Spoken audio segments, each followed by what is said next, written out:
everyone. So I thought I'd do a new and neglected face of the day for you. I haven't done one of these in quite some time, and I just posted a super long haul video that I understand if you don't want to sit through it. So I thought I'd do just kind of a bonus small video for you today. So on my face, I have the Paula's Choice Sheer Matte Tint in level 1 mixed with the Rachel K CC cream, and this one is, I think, just the fair shade. So I bought this from Lisa D1. I mixed these two together. This one is rather pink, but very light, which is nice. This one is quite yellow, but I can apply it and it doesn't cling to any dryness, that kind of thing. It's really easy to use.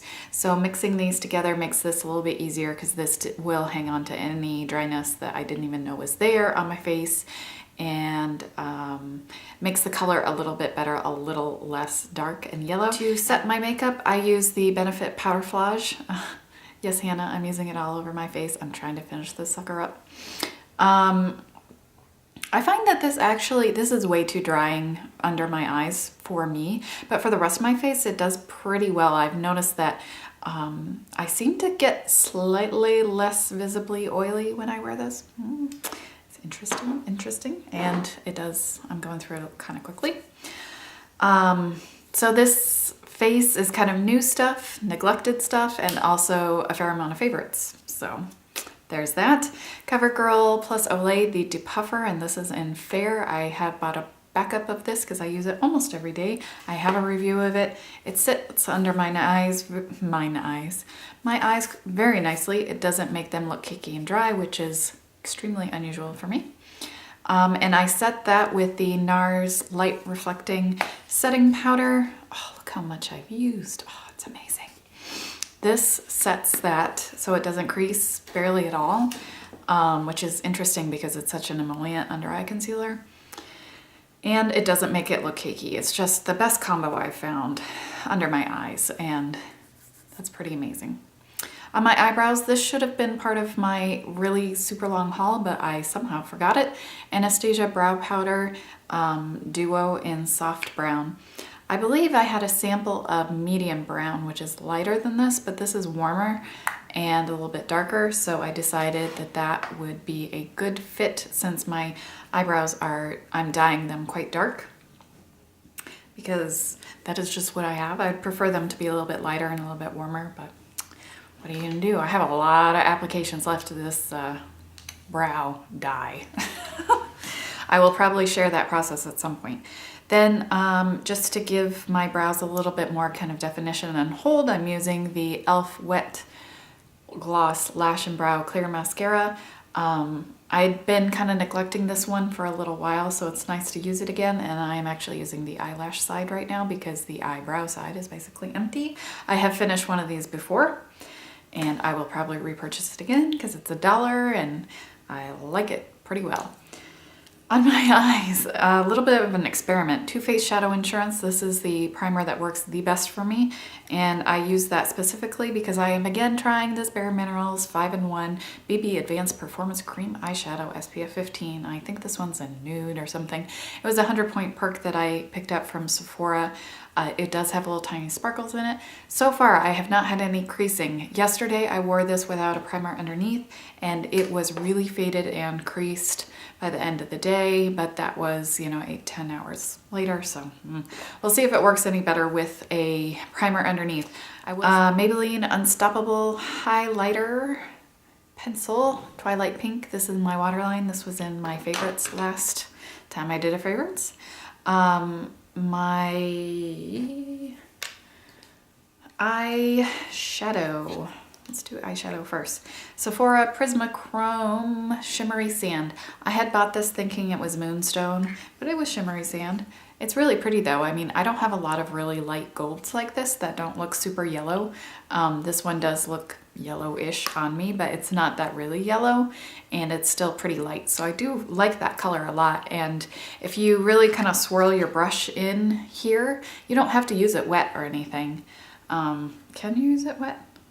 It says highly pigmented, paraben free. Well, that's useful. I don't remember. These kind of things usually you can use wet. You don't need to for this one. This is discontinued, I believe. It's all a moot point, right? That definitely falls into the category of neglected products. I think that's one of the reasons I felt motivated to do this video, because I feel like, you know, it's been a long time since I wore that. And because I was in this neglected product kind of mood, I busted out the Makeup Forever. This is a star powder, and the color here, interesting, but it's kind of a bluish color. So that's what I have in here. I'll zoom in a little bit.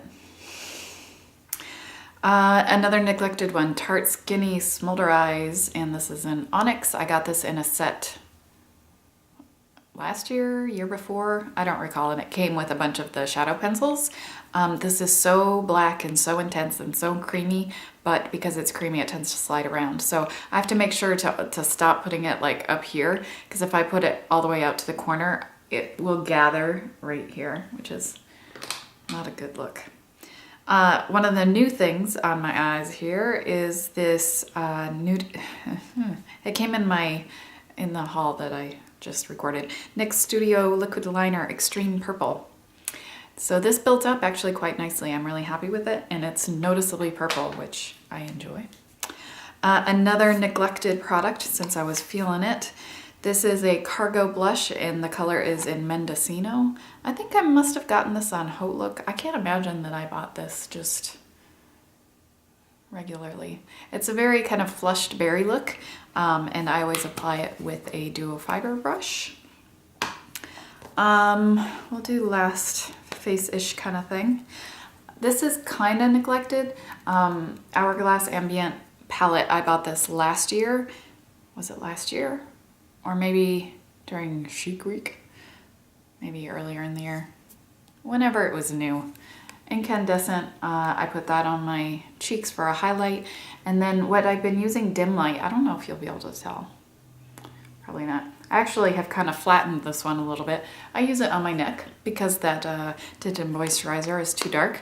So I just kind of darken up my neck and any exposed skin up here so that it matches up a little bit better.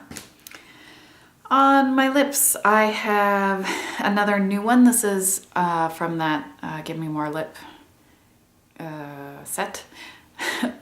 Makeup Forever Aqua Lip 3C. So I lined my lips and also went not all the way to the center, but kind of like halfway. And then, because I don't have much pigmentation at all on the outside of my lips, but on the inside there is some color, so I didn't really feel like it was necessary to go all the way in.